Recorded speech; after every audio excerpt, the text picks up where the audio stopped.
Good morning class. How are you all? Hope so you all are good, all are fine. So students, क्या आपने इतना chapter पढ़ लिया है ये? आई रियली होप कि आपने चैप्टर पढ़ लिया होगा, इसके कीवर्ड्स बुक वर्क भी कर लिए होंगे।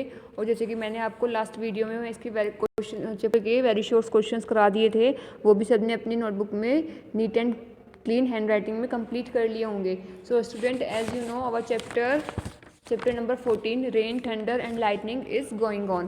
तो स्टूडेंट, इसमें ये चैप्टर हमारा ऑलमोस्ट कंप्लीट हो चुका है, बस हमारे शॉर्ट क्वेश्चंस रहते हैं। ओके, तो चलिए अब हम इसके शॉर्ट क्वेश्चंस स्टार्ट कर देते हैं कि इसके शॉर्ट क्वेश्चंस हैं क्या। तो शॉर्ट क्वेश्चंस करने के लिए आप अपनी बुक में पेज नंबर 203 ओपन कीजिए। विच पेज नंबर 203। इसमें जो आपका फर्स्ट क्वेश्चन आता है, the question is that how is glass rod charge positively. ध्यान से सुनना, how is a glass road charge positively when rubbed with silk, कि एक ग्लास रोड में पॉजिटिव चार्ज कैसे आ जाता है जब हम उसको सिल्क के अगेंस्ट रब करते हैं। तो बेटा इसका आंसर मैं आपको बोल बोल के लिखवाऊंगी, या फिर मैंने नीचे एक पिक भी है, आप उससे भी लिख सकते हैं इसका आंसर। तो देखिए आपका फर्स्ट क्वेश्चन का आंसर ये है, when a glass road is rubbed with silk glass rod losses electrons and silk gain electron, कि जब भी हम एक ग्लास रोड को एक सिल्क के अगेंस्ट क्या करते हैं, रब करते हैं, तो जो ग्लास रोड है वो अपने इलेक्ट्रॉन्स को क्या कर देती है, लॉस्ट कर देती है, और जो सिल्क है वो उन इलेक्ट्रॉन्स को गेन कर लेती है। ओके, और जो इलेक्ट्रॉन्स को लॉस करता है उस पर पॉजिटिव चार्ज आता है, और जो इलेक्ट्रॉन्स का गेन करता है उस पर कैसा चार्ज आता है बेटा, नेगेटिव चार्ज। ठीक है, तो on rubbing together the glass rod losses 2 electron, जब भी हम उसको रब करेंगे तो जो ग्लास रोड है वो अपने 2 इलेक्ट्रॉन क्या कर देगी, छोड़ देगी, और जो सिल्क है वो 2 इलेक्ट्रॉन का गेन कर लेगी। अब क्या है, जो ग्लास रोड है उसके पास 8 इलेक्ट्रॉन हैं, और जो सिल्क है उसके पास 10 प्रोटॉन्स हैं, जिसकी वजह से उस पर क्या आ गया है, अब ग्लास रोड पे पॉजिटिव चार्ज आ गया है। ओके, तो इतना क्लियर होगा आप लोगों को, आप यहाँ से इसका आंसर लिख सकते हैं माय डियर स्टूडेंट्स। ओके, चलिए now we move towards the second question. When two bodies are charged by rubbing them together, they acquire equal and opposite charge. जब हम चार्ज बॉडीज़ को आपस में रब करते हैं एक साथ, तो उन पे इक्वल और अपोजिट चार्ज आ जाता है। आप इस बात को एक्सप्लेन कीजिए। तो इसके लिए आपको ओपन करना होगा page number 198। Open the page number 198 in your science book. हो गया सबका पेज नंबर 198 ओपन। तो जो 198 में पैराग्राफ दिया गया है इक्वल एंड अपोजिट चार्ज, आपको ये वाला पैराग्राफ कंप्लीट करना है। ठीक है, इसमें क्या है, when we rub a glass rod with a silk it acquire a positive charge at the same time the silk cloth acquire an equal negative charge. Similarly with ebonite rod on rubbing with wool gets a negative charge whereas the wool get an equal positive charge। ठीक है, तो इसमें क्या लिखोगे आप, when two bodies are charged by rubbing against each other they acquire equal and positive charge। the two bodies acquire equal charge due to transfer of electrons। Okay, तो ये पूरा पैराग्राफ आपका सेकंड क्वेश्चन का answer होगा। Clear है, किस पे है ये, पेज नंबर 198 पे। सबको अपनी बुक में कंप्लीट करना है, स्कूल ओपन होने पे हम ये काम दोबारा नहीं कराएंगे स्टूडेंट्स। मैं पहले आपको क्लियर वर्ड्स में बोल रही हूँ, जो काम अब ऑनलाइन हो जाएगा वो ऑफलाइन होने पे नहीं होगा, इसलिए काम अपना कंप्लीट करें। Okay, now we move towards the third question. What is third question, in what ways lightning is useful. Is lightning useful, कि किस किस तरीके से जो लाइटनिंग होती है वो हमारे लिए यूजफुल होती है। तो इसके लिए आप ओपन कीजिए page number 200। Open the page number 200। इसमें ये टॉपिक दिया हुआ है यूजफुल इफेक्ट्स ऑफ लाइटनिंग, दिया हुआ है ना। इसमें आपको करना है ये वाला पूरा, ड्यूरिंग रेन से लेके और कहाँ तक करोगे,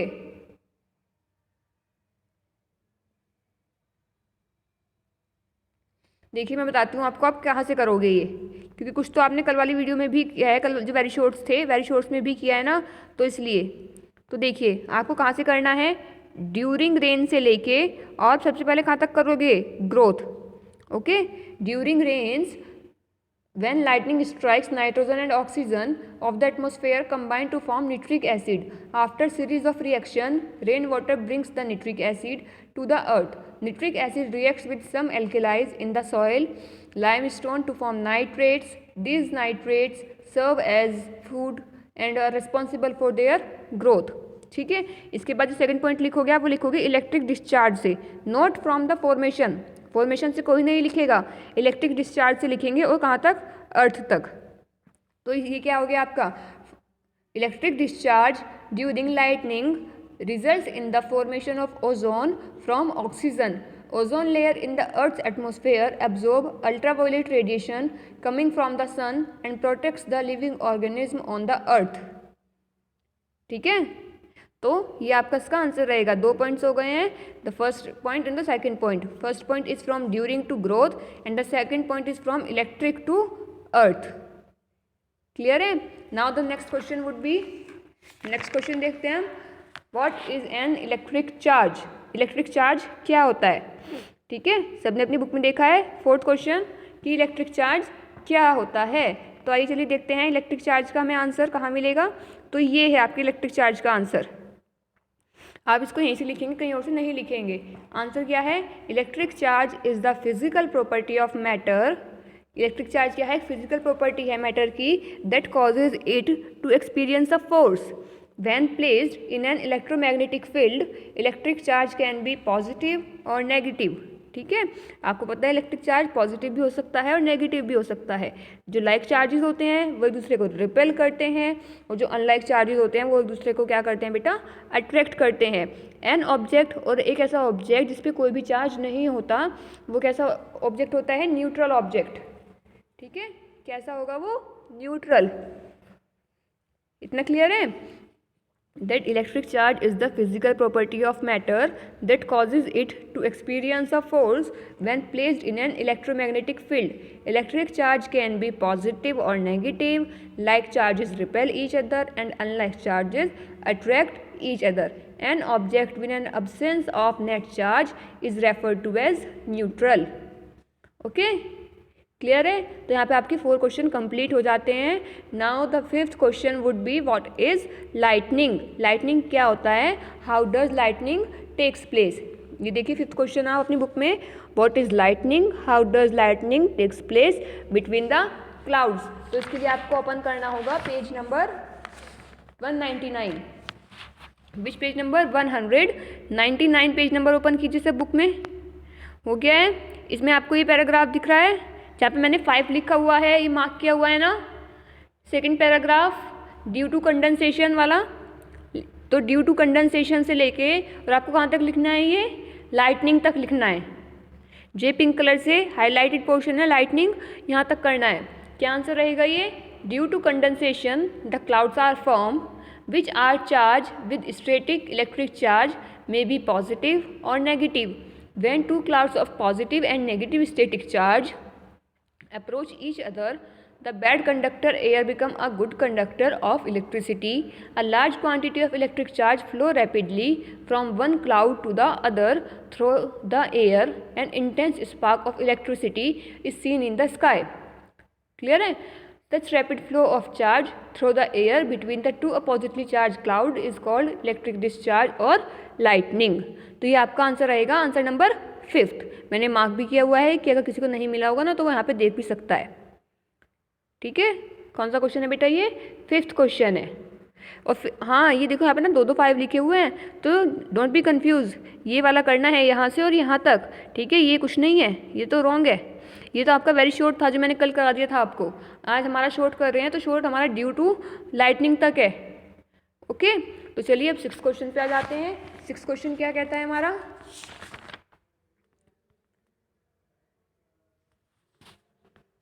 What is lightning conductor?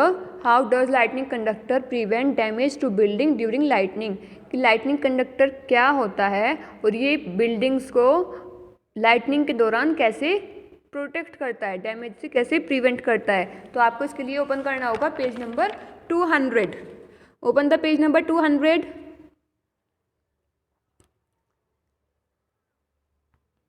Open page number 200। Yes, this one, इसमें जो सबसे ऊपर का पैराग्राफ है आपका ये अ लाइटनिंग कंडक्टर, यही करना है आपको, मैंने मार्क किया हुआ है क्वेश्चन 6।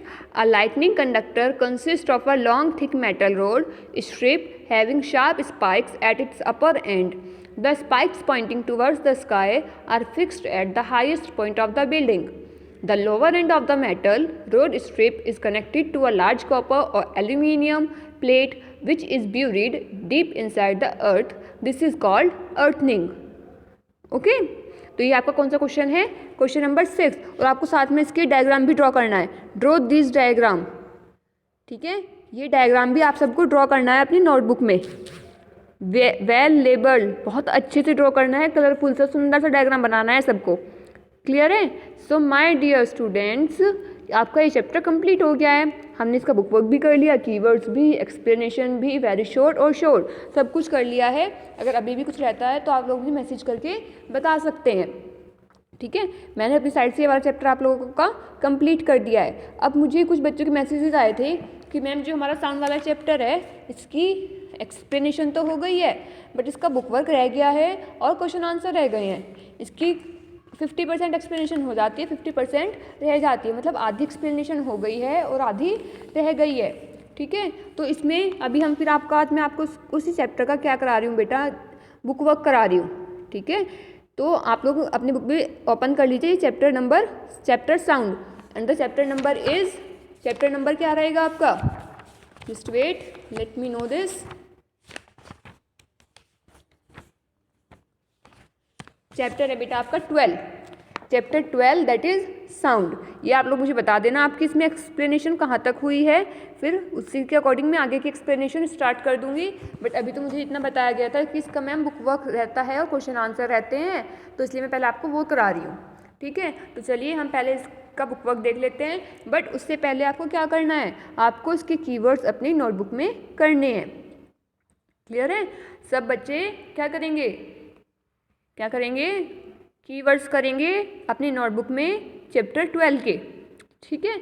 अब चलिए हम मल्टीपल चॉइस क्वेश्चंस पे आ जाते हैं। आपका सबसे फर्स्ट क्वेश्चन है, साउंड वेव्स ट्रेवल फास्टेस्ट इन। जो साउंड वेव्स हैं वो सबसे जल्दी किस में ट्रेवल करती हैं, तो आपको इसका आंसर लगाना है B, that is metals. Okay, आपको 4 ऑप्शंस 4 ऑप्शंस गिवन है, that is air, vacuum, metal and liquid. तो आपको क्या लगाना है, मेटल्स, ठीक है। Now the second question will be sounds having frequency less than 20 Hz are called। अगर साउंड की फ्रीक्वेंसी 20 Hz से कम होती है तो हम उस साउंड को क्या कहते हैं। There are 4 options. The first is supersonic, ultrasonic, sonar और infrasonic। तो the correct option is option D, that is infrasonic, ठीक है। किस पे टिक करना है आपको, infrasonic पे टिक करना है। नेक्स्ट आता है, a tuning fork of frequency 384 Hz produces a lower note that one of frequency। इसके भी आपको 4 ऑप्शंस गिवन है, 256, the option B is 512, the option C 288 and option D is 320। the right option would be option B 512, ठीक है। now the fourth question, the amplitude of the sound wave decide its। तो यहाँ पे क्या आएगा इसका option, loudness, option number C. The next question would be fifth, in sitar sound is produced by. Sitar में sound कौन प्रोड्यूस करता है या किससे प्रोड्यूस होती है। Option A is beating, option B is rubbing, option C is blowing, option D is plucking.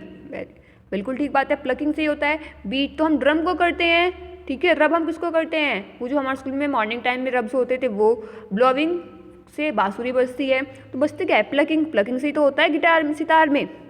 Okay, तो यहाँ पे आपके MCQs खत्म हो जाते हैं। ये आपके क्या थे बेटा, MCQs चैप्टर 12 के। नाउ क्वेश्चन बी, ट्रू और फॉल्स। ट्रू और फॉल्स में क्या है, आइए देखते हैं हम ट्रू और फॉल्स क्या कहते हैं। The first question is, we can hear all the vibrants made by different bodies. क्या जितनी भी बॉडीज हैं हमें उन सबकी वाइब्रेशन सुनाई देती है, no, so that is false, ठीक है। ये क्या हो गया आपका, false. Next, sound has 3 properties. क्या साउंड की 3 प्रॉपर्टीज होती हैं, कौन कौन सी, loudness, frequency and quality. No, sound की तो काफ़ी सारी प्रॉपर्टीज होती हैं, time period, amplitude, and so on, तो ये भी आपका क्या हो जाता है, फॉल्स हो जाता है। Next, the loudness of sound is measured in हर्ज, कि साउंड कितनी तेज़ है ये हम हर्ज में मेज़र करते हैं क्या, नो तो इसका भी आंसर आपका क्या होगा, फॉल्स। साउंड की जो लाउडनेस होती है उसको हम डेसिबल से मेज़र करते हैं, DECIBEL, डेसिबल होता है एक टर्म जिससे हम साउंड की लाउडनेस को मेज़र करते हैं। तो आपका ये जो ऑप्शन है ये क्या हो जाएगा, फॉल्स हो जाएगा। नेक्स्ट क्या है, 1 हैज़र्ड मीन्स 1 वाइब्रेशन पर सेकेंड, क्या ये सही बात है कि एक हैज़र्ड का मतलब क्या होता है, एक वाइब्रेशन पर सेकेंड, 1 हैज़र्ड मीन्स 1 वाइब्रेशन पर सेकेंड, बिल्कुल सही बात है। तो इसका आंसर क्या होगा, ट्रू।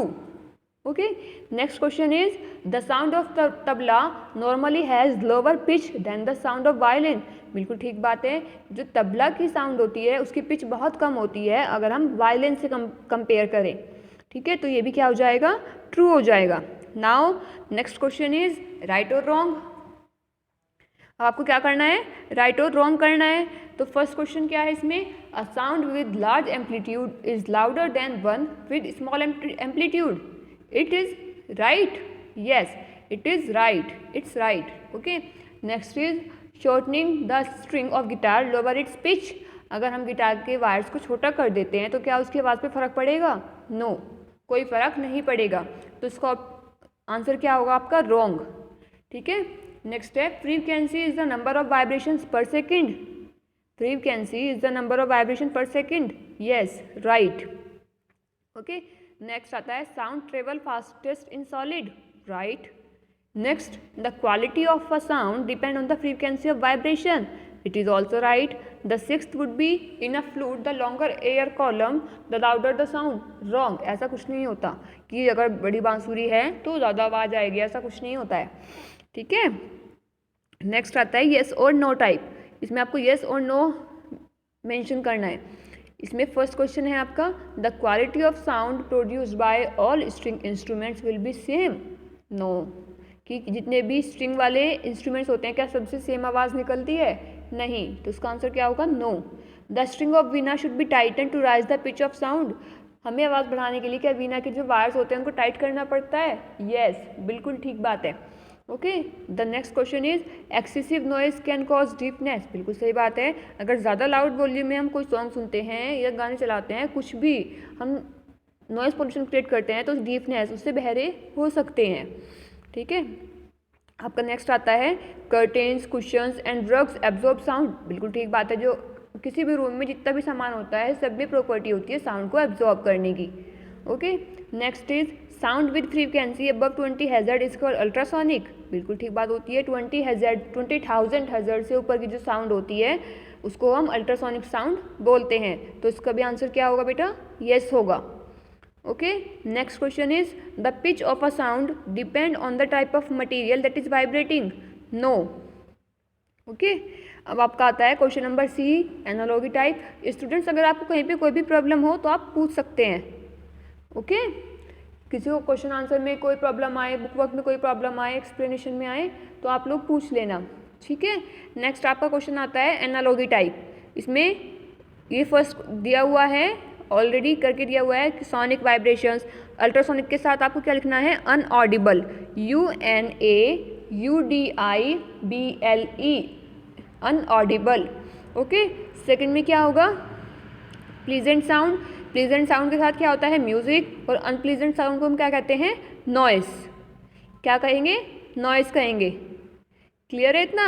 अब नेक्स्ट आप क्या आते हैं match the followings, match the following में क्या क्या आएगा, मैच द फॉलोइंग देख लेते हैं हम, चलिए मैचिंग करते हैं पहले, may be fill in the blanks तो हम हमारी नेक्स्ट क्लास में ही करेंगे, या मैं आपको उसकी PDF सेंड कर दूंगी फिल इन द ब्लैंक्स की, तो आप वहाँ से कर लेना। तो मैचिंग में बेटा इस तरह से देख लीजिए, जो आपका ए है आप नंबरिंग कर सकते हैं, मैंने नंबरिंग मेंशन की है, ये देखिए, ठीक है। First frequency 2, amplitude 9, time period 6, frequency of vibration 11, vacuum 7, 1000 हज़ार्ड 8, 330 meter per second 4, vibration 10, material medium 5, vibration air column 3, high frequency 1 and amplitude would be 12, ठीक है। अगर उसके बाद भी किसी को डाउट हो तो वो नीचे के कॉलम्स चेक कर सकता है। वन किसका है, वन का क्या है के, सेकंड का A, third J, fourth G, 5 I, 6 C, 7 E, 8 F, 9 B, 10 H, 11 D, 12 would be L. ठीक है, तो यहाँ पे आपके मैचिंग हो जाते हैं। चलिए बस फिल इन द ब्लैंक्स तो रहते हैं, फिल इन द ब्लैंक्स में हम आज ही कर लेते हैं। फिल इन द ब्लैंक्स में देखते हैं, साउंड्स रिक्वायर अ मीडियम। ठीक है, सबसे पहला आएगा medium, MEDIUM, medium to travel. Next is the number of vibrations per second define frequency. Second में आएगा फ्रीक्वेंसी, FREQUENCY, फ्रीक्वेंसी। नेक्स्ट आता है the SI unit of frequency is hertz, HERTZ, hertz. Next आपका क्वेश्चन आता है sound travels fastest in. Fourth में आएगा आपका solid, SOLID, solid. Fifth question है annoying noise is due to unpleasant sound. जो फर्स्ट फिलअप है इसमें आएगा unpleasant, UNPLEASENT, unpleasant sound and high frequency, FREQUENCY, frequency. ठीक है, नेक्स्ट आता है the loudness of sound is measured in decibel, DECIBEL, decibel. ये मैंने जस्ट अभी आपको MCQs में भी बताया था। ठीक है, the fill up seventh would be noise become painful at 120 to 140। Seventh में आपको क्या लिखना है, 120 to 140। नेक्स्ट आता है loudness, question 8, loudness of sound depend on amplitude, AMPLITUDE, amplitude. ठीक है, फिर next question is 9th, pitch of sound depends on frequency, FREQUENCY, frequency. Clear है। फिर question number 10, on the noise scale silencers indicate bye 0 to 10, 0 to 10 decibels. ठीक है, 11 में क्या आएगा, pitch, PITCH, the pitch of sound produced bye a vibrating string decrease with the increase in length. Okay, the last but not least fill up is only vibrating body produce sound. जितनी भी vibrating bodies होती है वो क्या produce करती हैं बेटा, sound, SOUND, sound. ठीक है, तो यहाँ पे आपका इसका बुक वर्क कंप्लीट हो जाता है।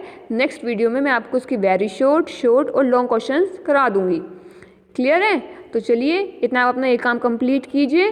किसी को कोई डाउट हो, कभी भी कुछ पूछना हो वो मुझसे पूछ सकता है, जो चीज़ समझ में ना आई हो वो मुझसे पूछ लेना। ठीक है, बट गलत कोई कुछ नहीं करेगा, और सबको अपना ध्यान रखना है, अपना काम टाइम से कंप्लीट करना है, और घर से बाहर नहीं निकलना है, क्योंकि हमें पता है कंडीशंस कितनी ख़राब हैं अभी बाहर की। ओके माय डियर स्टूडेंट्स, तो चलिए हम आज की क्लास को यहीं पे ख़त्म करते हैं। Till you stay home, stay safe. Thank you my dear students, have a nice day ahead.